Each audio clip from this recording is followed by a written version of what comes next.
This is a sweet morning for the two #1 players in tennis. One day after Serena Williams won the women's title at Wimbledon, Novak Djokovic became a champion as well. Djokovic won his third Wimbledon title, defeating seven-time winner Roger Federer in 4 sets. Only on CBS This Morning, the champion joins us now from Wimbledon. Novak, good morning and congratulations. Good morning. Thank you for having me. What was it that happened in the break, the rain break, when you had just lost the second set in a tiebreaker and you came back seemingly stronger than ever?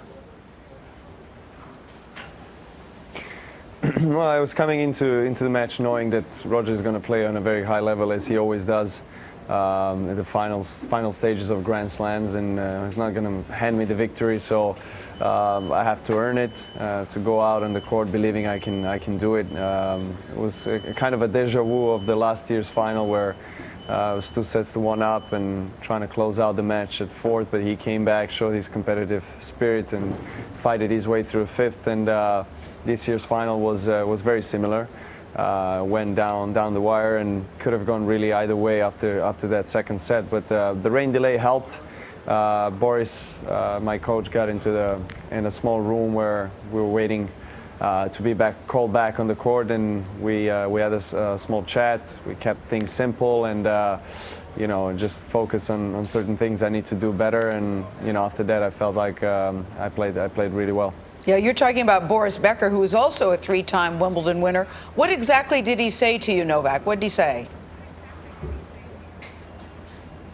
Just keeping things very simple, and just remembering why I'm here. Remembering the importance of the match, remembering the fact that every single day, you wake up and you go to practice courts and repetitively do the same things over and over again, just to get yourself in a situation like the one yesterday, to fight for the biggest trophy in sports and to play against one of your biggest rivals. So he was basically trying to encourage me to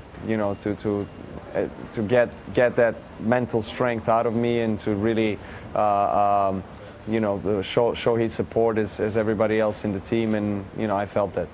Novak, after you lost that tight second set tiebreak, you were yelling, and we saw you try to rip your shirt off there. What were you saying to yourself, and how did that moment make a difference, and do you think that's where you were able to turn it around?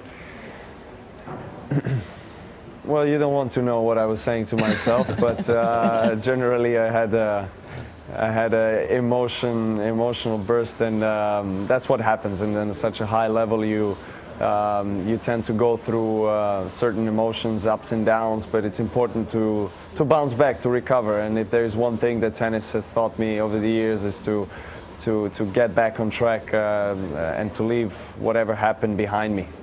Novak, you had a wonderful coach who began with you very early, and she passed away last year. What would you say to her this morning after this remarkable victory? I would say we did it again, and that everything that she told me, and that the fact that she believed in me alongside my parents, that I can win Wimbledon and become the best in the world, as it was true, and it became a reality once more. So I want to thank her for everything she has done for me. Now you have a family. Does that make a difference in your tennis? Of course it does. Actually, yesterday on the finals day, my wife and I celebrated the 1-year anniversary of our marriage. So it was a very special occasion. I was very glad to have her and closest family members there to celebrate this win, to share the great joy with them after the match. I got to see my son this morning, so it's truly amazing. I'm going to try to now nurture every moment that I find myself as a husband and a father, because as soon as I'm off the tennis courts, when I get back home, I'm not a tennis player, I'm a husband and a father. And it's just a completely different chapter in my life that also obviously helped me to play better tennis. And that is the best, a husband and a father. 2014 was a good year for you. You got married and became a dad. Can I ask you about Serena Williams? Because you said that you had hoped to dance with her at the championship dinner last night. Did you get a chance to do that? What did you two talk about? Of course, she cannot refuse. It was great. We had a great dance.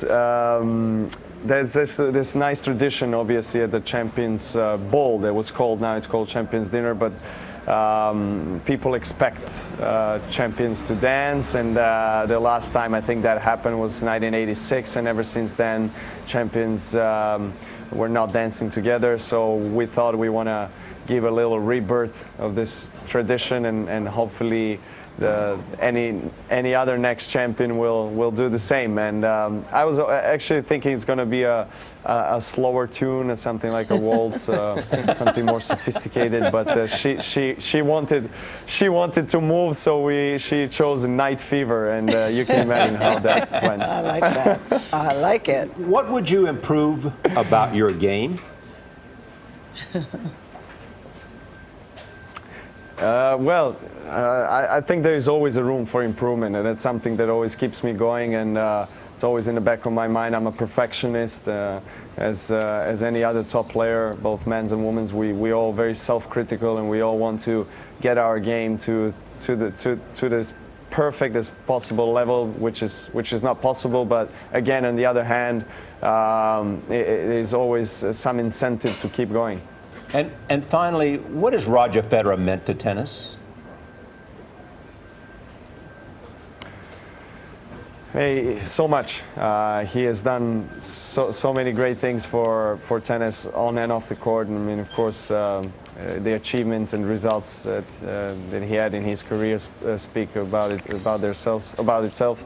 And then, of course, the way he carries himself off the court is a great champion, a great example to kids, being professional, being fair to everybody, and just being a class act. So I'm glad to be part of his era. Novak, thank you so much for joining us. See you in New York. Thank you.